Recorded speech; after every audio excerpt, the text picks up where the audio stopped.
Okay, so I wanted to make this a kind of like a series on the channel of just talking about games that I played, and they don't have to necessarily be new games. They can be games that I've never experienced or I didn't get to play. They can even be games that came out last year and I just didn't get around to playing them, and I get a chance and I just play through that game that I never experienced or anything like that, and I just give my thoughts and opinions afterwards on the game. And that's what I want to do with Indiana Jones in the Great Circle. I finally played Indiana Jones in the Great Circle. This game came out last year. I think it came out, I don't know if it was, I think it was late last year, but I remember specifically this game coming out for Xbox and PC. It was a Xbox exclusive game, but it eventually came out on PlayStation consoles. And that's how I ended up playing Indiana Jones in the Great Circle. And what's funny is that I actually got a physical copy of the game. Actually, picked up a physical copy from Walmart, and yeah, I don't know. I don't know specifically why I decided to get a physical copy of this game. Like, I feel like it's not really like, I don't think I necessarily needed to. I just did.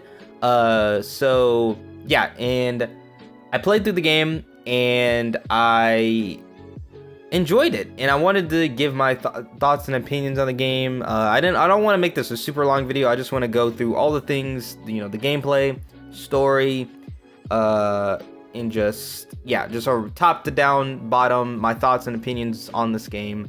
And so yeah, man, without further ado, let's get into Indiana Jones in the Great Circle. Finally played. Okay, so just giving like an overview or just like my overall thoughts on the game itself, I think it's pretty good. And going into this game, you automatically want to compare it to the Uncharted games.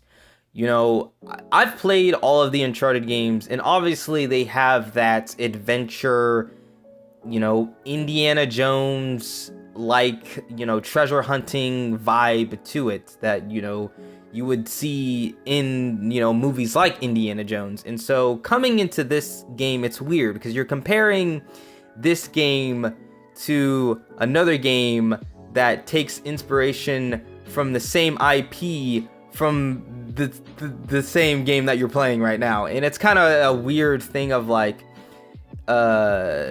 just in the gaming world, in the gaming landscape, the Uncharted games are the adventure, treasure hunting style games for, games in particular. And so going into Indiana Jones, you automatically want to compare the two, and you automatically want to say, okay, what is this game doing that differs itself from the Uncharted games? Because the Uncharted games, they're third person. They have a lot of cool action set piece moments. There are puzzle solving moments in that game as well. And I feel like with this game in particular, the thing that separates it's definitely, first of all, this game is first person. It's not third person.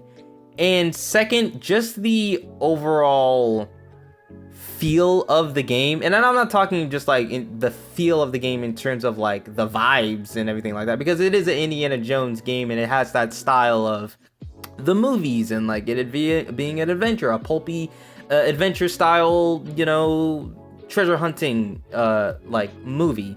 But in terms of the actual game itself, it being first person and just like Indiana Jones, or playing as Indiana Jones, you feel way more, everything just feels way more heavier and weighty, and in terms of like, not only in like the combat, in like, your punches and everything having like weight behind it and everything, but in just terms of like exploration and just like how just like climbing things feels slower and heavier, and everything just has more oomph to it, if that makes any sense. And so those are the things I noticed. And yeah, so I want to talk about the gameplay in the game, and just starting off with the, I guess, combat itself. There are many different ways of approaching combat in this game.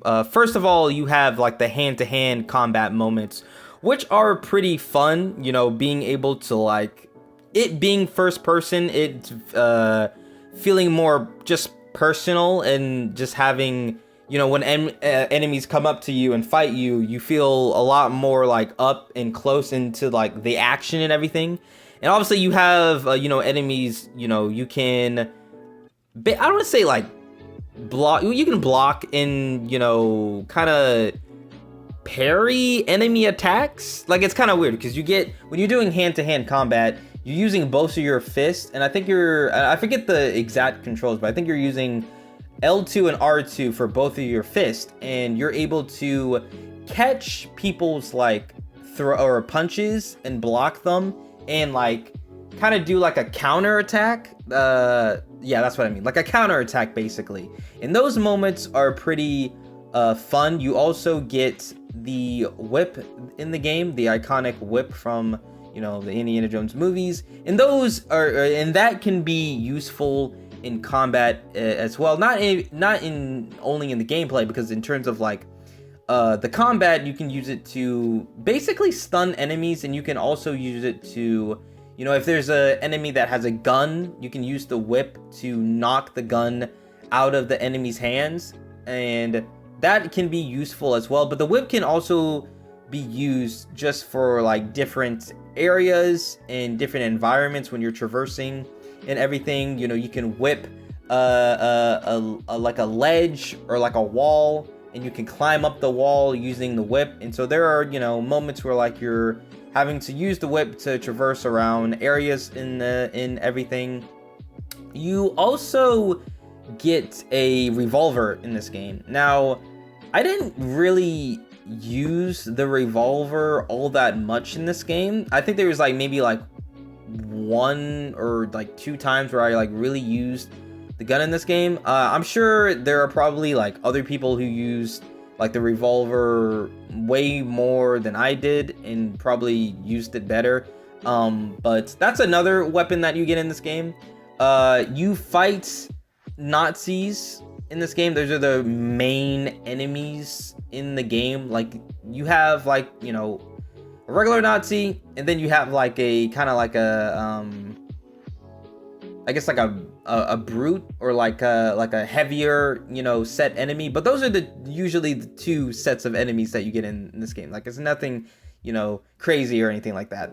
But in terms of, you know, also talking about more of the combat and everything, and also talking about the stealth, you get, and this is one of the things like I really enjoyed in this game and I thought was super fun, just the fact that you get so many different types of interactable weapons in this game.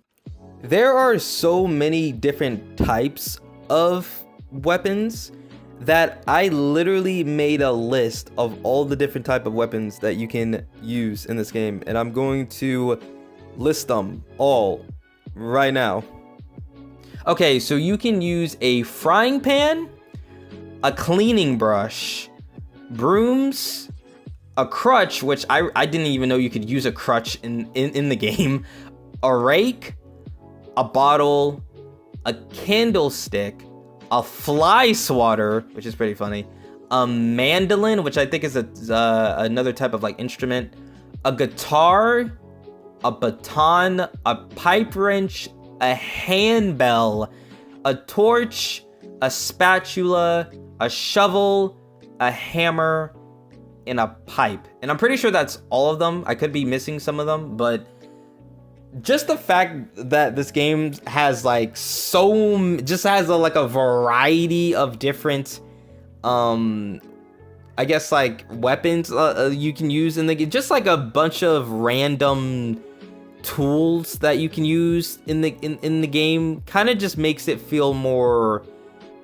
in line with Indiana Jones as a character. You know, Indiana Jones is, you know, kind of doing things on the fly, and so like it would make sense that he would like use his environment to maybe pick up a guitar that's around him, or like a hammer or a pipe, and he can use on the fly to take someone out or something like that, to improvise. And so just the fact that there are so many different weapons and you can use most of them to like knock out enemies like stealthily and like everything is super cool, I think. So yeah. You also have the ability to change outfits in this game. So not only do you get, you know, the classic Indiana Jones outfit with the, I guess the fedora or the hat. Yeah, the fedora or the hat. And, you know, the leather or brown, you know, jacket and like the, I guess, satchel he has and everything. But you also just get like different outfits for different situations. And for example, you know, if you're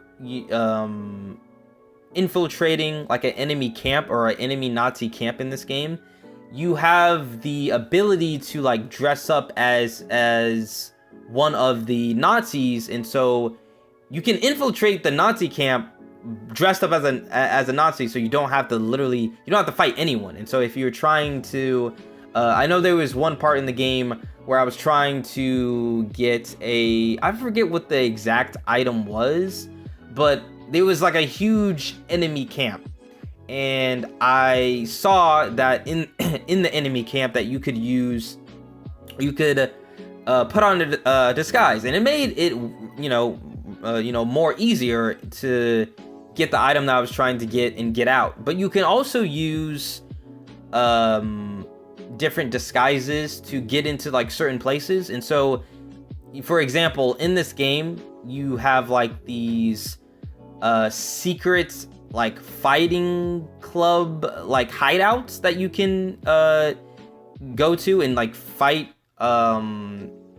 just different types of people, I guess. But you need a disguise in order to get into a place like that. And so the use of disguises in this game is pretty cool as well.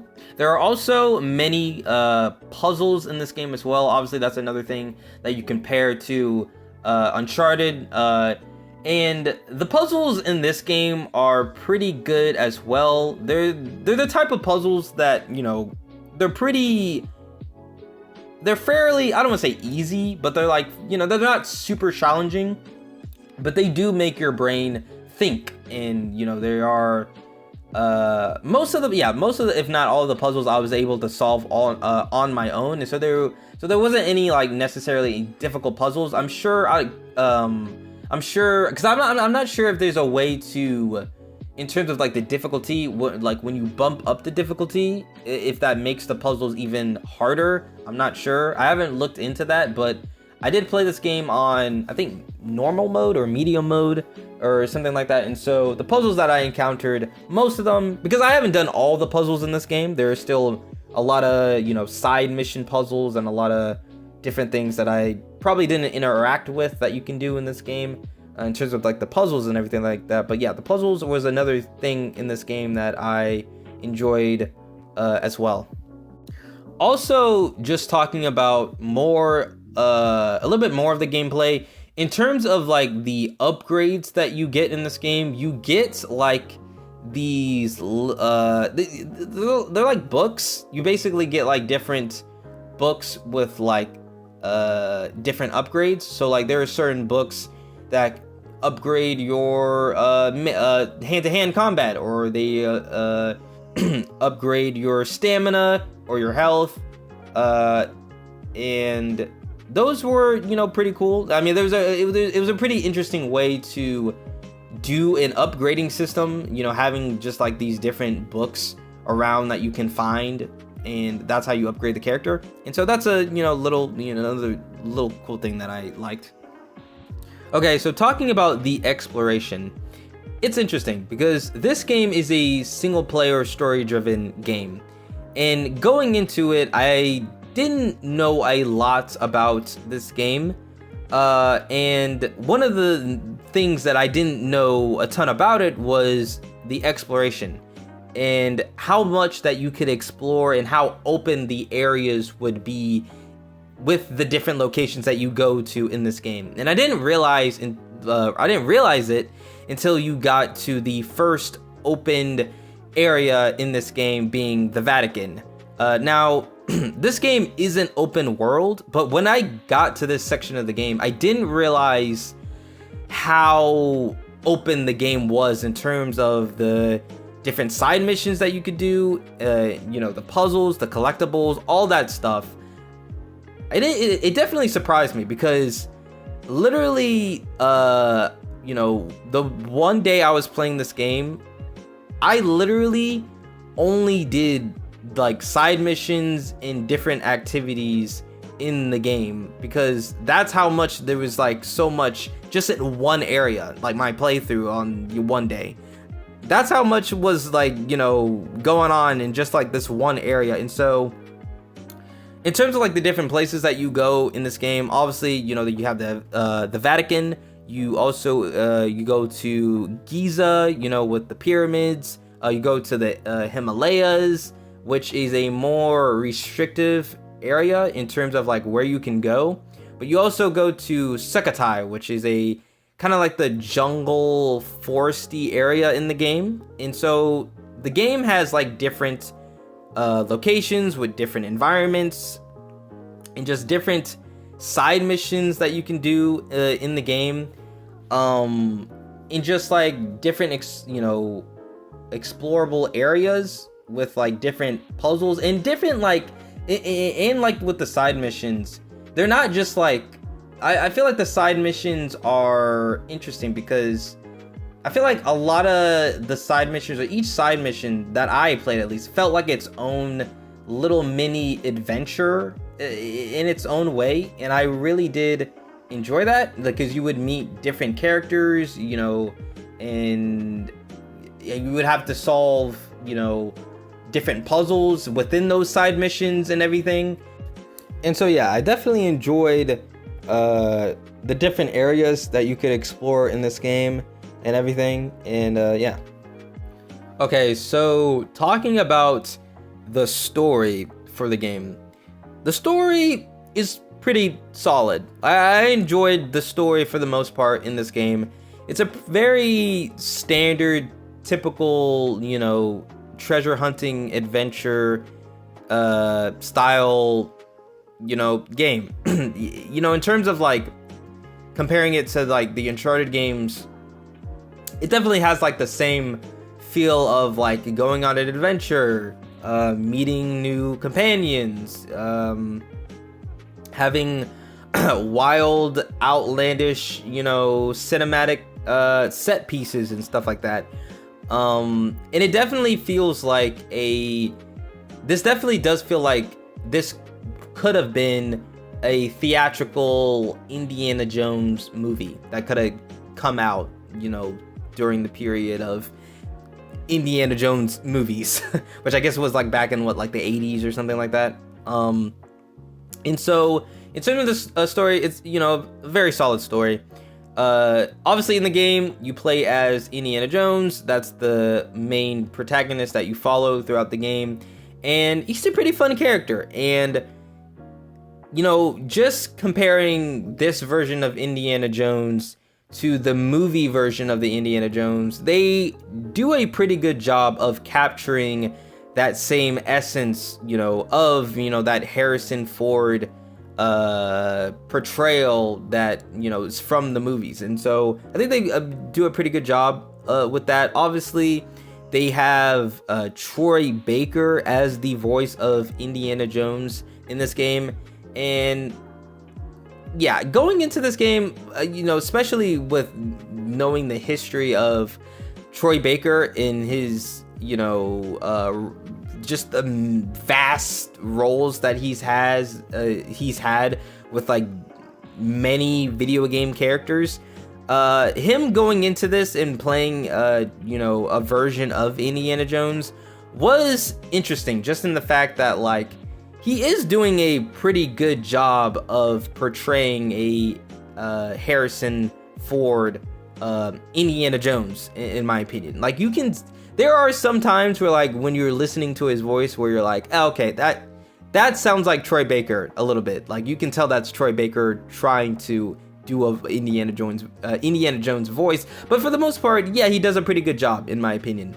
He does a pretty good convincing Harrison Ford impression, and it's good, but it's also, I feel like he's also still doing his own thing with, like, the character as well, in terms of, like, you know, how he talks and his mannerisms maybe, but like it is a pretty one-to-one like comparison from like the movies. And so you also have, you know, side characters, different people that you meet throughout your journey. The main companion that you have in this game is a character called Gina.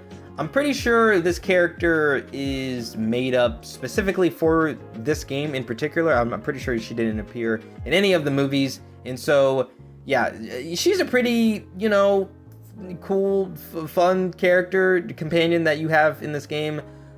She's also kind of like a love interest in a sort of way, but I mean, not really, but like there are some moments where it's like, oh, are they flirting with each other or are they not? There's this, basically stuff like that.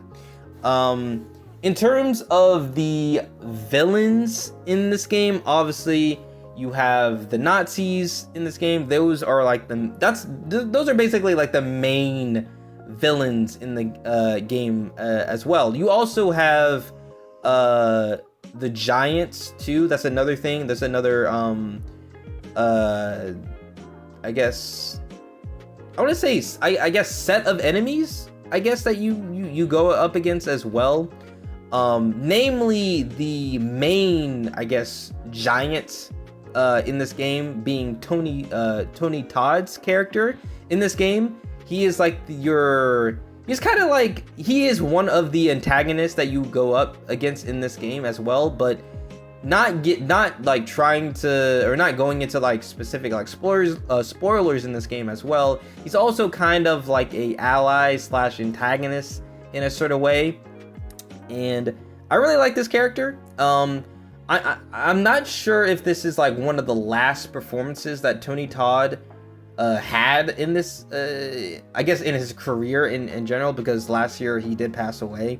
And so seeing, you know, because obviously, you know, he played also Venom in Spider-Man 2 as well. You know, he did a pretty good job in that game, and so seeing him in this game was pretty cool as well. But you know, you also get, you know, the Nazis, which are, you know, they're not anything like, you know, they're Nazis. They're your typical evil Nazis that you got to go up against. There is the main Nazi or main antagonist of, I think his name is Voss or something like that, and he has like glasses on, and it's funny because specifically there's one moment that comes to mind where and I guess it's not really, I don't know if it's a spoiler, but I think it's in the trailer as well. The main antagonist of this game, Voss, or the main Nazi, has Indiana Jones basically trapped in like, well, I guess Indiana Jones, you know, trapped himself, but like Indiana Jones is like trapped in like the sand, like literally his whole body is stuck in sand except for his head. And Voss and his crew of like Nazis like show up to basically antagonize him. But in that moment, I'm just like, you literally could kill him right now if you wanted to. You literally could just kill him, but you don't. I feel like there are a lot of moments in this game where like the main, you know, or the Nazis, or like the main villain being Voss in this game has like the upper hand. It could easily take out Indiana Jones, but he just doesn't, and it's kind of like, you're kind of just playing with your food right now, like, what are you doing? But, you know, obviously, I guess it's like plot armor, you know, Indiana Jones, he's got to survive, so, you know, it wouldn't make any sense if he did die. So, yeah, that's another thing, but overall, I enjoyed the story in this game, and yeah. Okay, so talking about some of the flaws, I mean, they're more of nitpicks. I feel like I didn't really have a lot of negative things to say about this game, but some of the flaws that I did want to, I guess, point out, or some of the things I didn't like, or whatever. There were some parts, or in specifically, I think in the Giza area, and I played on a PS5, and so maybe it was my version that was, I don't know, maybe I don't know if this happened on Xbox or like PC or like whatever, but there was like some NPCs where like they wouldn't really render correctly sometimes, and so it would look kind of like wonky sometimes, and yeah, I mean that's the thing that I noticed. Obviously, you know, with games, I never really, I don't know, when it comes to like glitches and stuff like that, I'm not really super like, you know, hard on those types of things, because at the end of the day, it is a game. Sometimes you are gonna have glitches, and I mean, the hope is that like 95 or probably maybe more than 95% of the time you're not running into glitches. That is like the hope, but sometimes there are going to be glitches here and there. And with this game, I only encountered that one glitch in the game, and so that was kind of like it's kind of breaking the immersion a little bit, but you know, not really. And another thing that kind of was like a immersion breaker, if you know, had to say, is that there were some stealth moments where, and because it reminded me of moments in The Last of Us. There are some moments in this game with your companion Gina when you're like doing stealth moments, and there are just like enemies around you, and you're trying to hide, and you're trying to be immersed in the game and everything. And you'll just have your AI companion just running or just running around, and like the enemies obviously should be able to see them, but they don't, because it's your AI companion, and your AI companion is just invisible, I guess, to them, or like whatever. And it kind of reminded me of particularly the first Last of Us game, where like there would be some moments where like you're trying to do a stealth moment as Joel, and then you'll just have Ellie, like your NPC, just like running around, and they're like running in front of the enemy and everything. And so there's like little things like that where it's like, okay, that's a little, it's kind of an immersion breaker a little bit, but like, yeah, but those are the only flaws I really had with the game. But like overall, I really did enjoy my experience with this game. Yeah, but giving a score for this game, if I had to give this game a score, I would probably give it an 8 out of 10. And that's mainly because I really did enjoy this game. It did enough for me to differentiate itself from the Uncharted games and everything.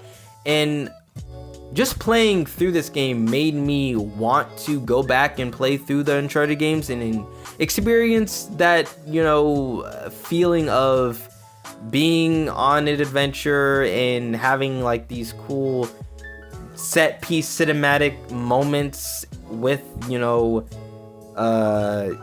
puzzle solving and all these other cool things. And yeah, I definitely want to go back and like replay the Uncharted games now because of this game. And so yeah, I definitely enjoyed this game. I enjoyed the story, the gameplay, everything. And so yeah, I'm gonna give it an 8 out of 10. Which is, yeah, it's pretty good. And so, yeah, those are my overall thoughts of Indiana Jones and the Great Circle. In the comments down below, have you played Indiana Jones and the Great Circle? And if you have, what do you think of the game? Did you enjoy the game? Did you not enjoy the game? Leave all your thoughts and opinions down in the comment section below. And yeah, man, I'm going to go ahead and get out of here. And I will see you guys on the next one. So, yeah. Bye.